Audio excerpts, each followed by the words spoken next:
Hello everyone, আমার চ্যানেলে তোমাদের সকলকে স্বাগত জানাই। আজকে আমরা যে দক্ষতার উপর লেসন প্ল্যানটি রেখেছি সেটা হচ্ছে দেখো সমন্বয় সাধন দক্ষতা। তো আমার বিষয় হয়ে যাচ্ছে এখানে আমাদের পরিবেশ, একক খাদ্য এবং আজকের পাঠ খাদ্যের ভালো মন্দ। দেখো এখানে তোমরা যে কলেজ থেকে ডিএলএড করছো সেই কলেজের নামটা এখানে দেবে।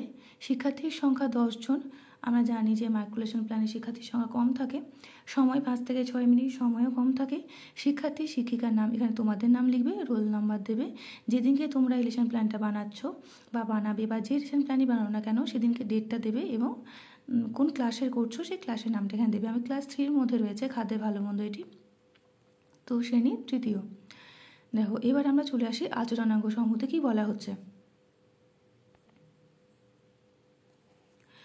দেখো 1 নম্বরে বলা হচ্ছে শিক্ষার্থীর দ্বারা অন্যান্য বিষয়ের সঙ্গে সমন্বয়করণ। একটা বিষয়ের সঙ্গে আরেকটা বিষয়ের মধ্যে কি মিল রয়েছে কি অমিল রয়েছে, এই যে মেলবন্ধনের মাধ্যমে সে বিষয়টিকে পড়ানো, সেটাকে বলা হচ্ছে সেই অন্যান্য বিষয়ের সঙ্গে সমন্বয়করণ করা। 2 দেখো শিক্ষার্থীদের কাছে থেকে দৃষ্টান্তগুণ, যে পাঠ রিলেটেড যে দৃষ্টান্তগুলো আমরা নিচ্ছি সেগুলো আমরা রেখেছি এই 2 নম্বরের মধ্যে। 3 নম্বর শিক্ষার্থীর দ্বারা যথাযথ উদাহরণ, পাঠের বাইরে গিয়েও যে দৃষ্টান্তগুলো যে উদাহরণগুলো আমরা দিচ্ছি তখন সেগুলো হয়ে যাচ্ছে 3 নম্বর, অর্থাৎ শিক্ষার্থীর দ্বারা যথাযথ উদাহরণের মধ্যে।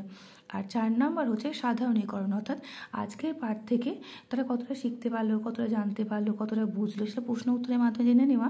এবং সাধারণীকরণ বলতে একটা সিদ্ধান্ত থেকে উপনীত হওয়া, যে বিষয়টি আজকে তারা পড়লো তারা কতটা সরলীকরণ করতে পারছে, তারা নিজের ভাষায় কতটা বলতে পারছে, কত তারা জানতে পারলো, বুঝতে পারলো, শিখতে পারলো, সেটাকে এখানে বোঝানো হয়েছে। দেখো এখানে আমরা 3টি ছক কেটে নেব। এখানে শিক্ষিকার কাজ বা আচরণ হবে, তারপর শিক্ষার্থীর কাজ বা আচরণ, এবং এখানে আচরণাঙ্গ সমূহগুলি আমরা লিখব। শিক্ষিকা মহাশয়া শ্রেণীকক্ষে প্রবেশ করে শিক্ষার্থীদের সাথে কুশল বিনিময় করবেন। এই যে গুড মর্নিং স্টুডেন্ট, তোমরা কেমন আছো, এই যে ভাবে আদান প্রদান হচ্ছে টিচারের সঙ্গে স্টুডেন্টের, সেটাকে বলা হচ্ছে কুশল বিনিময় করা। তারপর দেখো শিক্ষার্থীরা কী করবে না, শিক্ষার্থীরা শিক্ষিকা মহাশয়াকে যথেষ্ট সম্মান প্রদান করবে, তারাও বলবে গুড মর্নিং টিচার। তারপর দেখো শিক্ষিকা মহাশয় আজকের পাঠটি শিক্ষার্থীদের সামনে বিস্তারিতভাবে আলোচনা করবেন, শিক্ষার্থীরা মনোযোগ সহকারে শুনবে।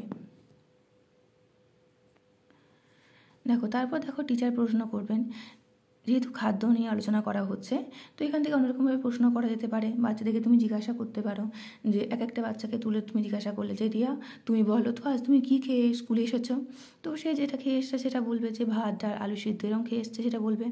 তারপর তুমি অন্য একটা বাচ্চাকে জিজ্ঞাসা করবে যে মেঘা তুমি কী খাবার খেয়ে এসছো বলো। এরকমভাবে 2-3টি বাচ্চাকে তুমি জিজ্ঞাসা করলে তাদের থেকে বিভিন্ন ধরনের খাবারের নাম উঠে আসবে। তো কেউ বলছে ভাত পালং শাক, কেউ বলছে সবজি ভাত খেয়ে এসেছি, কেউ ডাল ভাত, কেউ আলু সিদ্ধ ভাত, এরকম ভাত সে খেয়ে আসবে। তো সে সেরকম বলবে, তোমরা তোমাদের মতন লিখবে, এখানে আমি আমার মতন লিখেছি এখানে। তো এগুলো হলো। তো এরপর তোমরা যে প্রশ্নটা করতে পারো, যে বলতে পারো যে আমরা তো অনেকগুলো খাবারের নাম জানলাম, তো এবার তুমি কোনো একটা বাচ্চাকে জিজ্ঞাসা করলে তুমি এইরকম আরও কয়েকটি খাবারের নাম বলো। তো দেখো কেউ বলবে রুটি, কেউ বলবে আলু পটল ঝিঙে বেগুন কুমড়ো, এইসব নাম বলবে, সবজির নাম বলবে। তো সেটা হয়ে যাচ্ছে শিক্ষার্থী দ্বারা যথাযথ উদাহরণ, সে খাবারের নামগুলো বলতে পারছে।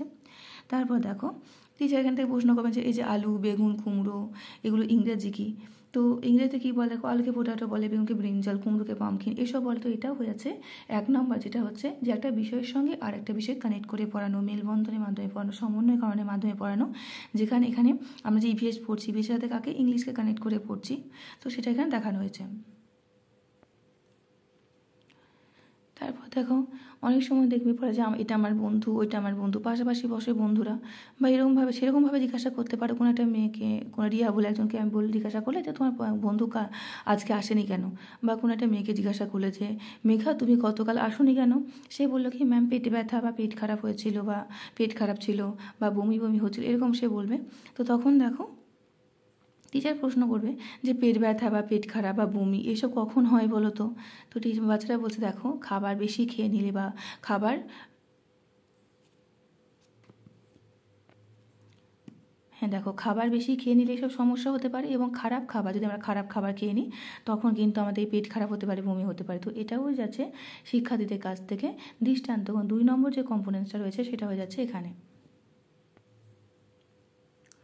দেখো টিচার বলছেন যে হ্যাঁ একদমই ঠিক বলেছ, এই যে ঠিক বলেছো বললেন। তো এবার জিজ্ঞাসা করছেন যে খাবার বা খাদ্য, একে এই যে খাদ্য বলছে এই শব্দটার ইংরেজি প্রতিশব্দ বা ইংরেজিতে আমরা কী বলে থাকি, তো খাবারকে আমরা ফুড বা খাদ্যকে আমরা ফুড বলে থাকি।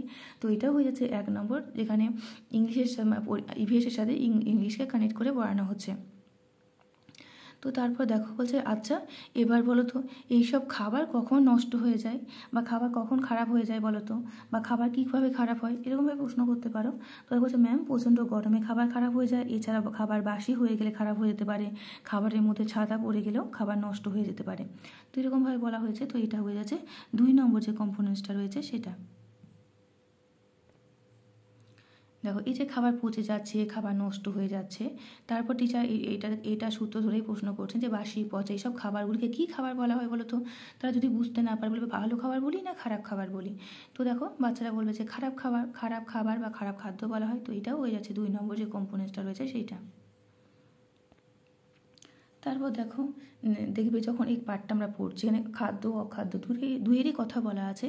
তো একটা ক্লাসরুমে যে ধরনের আলোচনা হবে টিচার বলবেন যে এগুলো তো আমরা খাবারের নাম জানলাম, কিছু নাম বললেন যেগুলো তো আমরা খেয়ে থাকি, খাবারের নাম জানলাম। তো কিছু খাবার এমনও আছে যেগুলো অখাদ্য, যেগুলো আমরা খাই না বা আমাদের সেগুলো খেলে হজম হবে না, এরকমও জিনিস আছে। তো এরকম টিচার তারপর বলবেন যে এমন একটা খাদ্যের নাম বলতে পারবে, এমন একটা অখাদ্যের নাম বলতে পারবে, বা এমন একটা অখাদ্যের নাম বলো, বা এমন একটা খাদ্যের নাম বল যেটা আমাদের কাছে অখাদ্য। তো দেখো বাচ্চারা বলছেন হ্যাঁ ম্যাম। তো টিচার বলছেন বলো, তো হচ্ছে ঘাস আমাদের কাছে অখাদ্য। তো এটা হয়ে যাচ্ছে 2 নম্বর যে কম্পোনেন্টসটা রয়েছে সেটা হয়ে যাচ্ছে এখানে। দেখো তারপরে এই ঘাসের সূত্র ধরে আবার প্রশ্ন করা হচ্ছে, একটার সাথে একটা কানেক্ট করে এরকমভাবে আমাদেরকে প্রশ্ন করতে হবে। দেখো ঘাস এর ইংরেজিতে কী বলা হয়, ঘাসের ইংরেজি প্রতিশব্দ কি, তো ঘাস আর গ্রাস বলে থাকি। তো এটা হয়ে যাচ্ছে 1 নম্বর যে কম্পোনেন্টসটা রয়েছে সেটা। দেখো তারপর টিচার বলছেন ঘাস ছাড়া আরও কয়েকটি অখাদ্যের নাম বলো। তো সবজির খোসা, শস্যের খোসা, খড়, এগুলো হচ্ছে অখাদ্য। তো এগুলো হচ্ছে শিক্ষার্থীর কাছ থেকে যথাযথ উদাহরণ। তারপর দেখো আলোচনা শেষে একদম চলে এসেছি। তো আজকের পাঠ থেকে আমরা কি শিখলাম বলো তো, টিচারের বলবেন।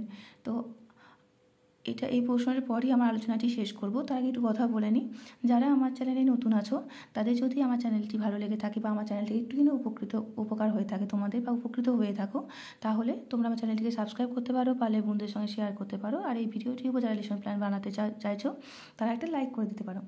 তো দেখো আজকের পাঠ থেকে তারা কী শিখলো সেটা বাচ্চাদের কাছ থেকে প্রশ্নের মাধ্যমে আমরা জেনে নেব। তো দেখো আর তারা যেভাবে বলবে খুব সহজ সরল ভাষায় তারা বলবে, ক্লাস 3 বাচ্চারা কতটাই বা জটিল ভাষায় তারা কথা বলবে। তো আজ আমরা খাদ্যের ভালো মন্দ সম্বন্ধে জেনেছি বা জানলাম, কোনগুলি খাদ্য কোনগুলি অখাদ্য সেটা আমরা জেনেছি। দেখো তারপর আর জানলাম একটা বিষয়ের সঙ্গে অন্য একটা বিষয়ের সমন্বয়করণ করতে। এইরকমভাবে আমি লিখেছি আমার মতন, তোমাদের যদি মনে হয় আর একটু অন্যরকমভাবে লেখা যেতে পারে তোমরা নিজের ভাষায় সেগুলোকে লিখবে। আমার লেসন প্ল্যানগুলোকে একটা ডেমো হিসাবে একটা উদাহরণ হিসাবে দেখতে পারো এবং তারপর তোমরা সেটাকে নিজের মতন সাজিয়ে গুছিয়ে লিখতে পারো। তো এটা হচ্ছে 4 নম্বর যে কম্পোনেন্টসটা রয়েছে যেটা আমরা বলছি সাধারণীকরণে গিয়ে পৌঁছানো, সেটা হয়ে যাচ্ছে এখানে। তো এখানেই আমার আলোচনাটি শেষ করছি। ধন্যবাদ।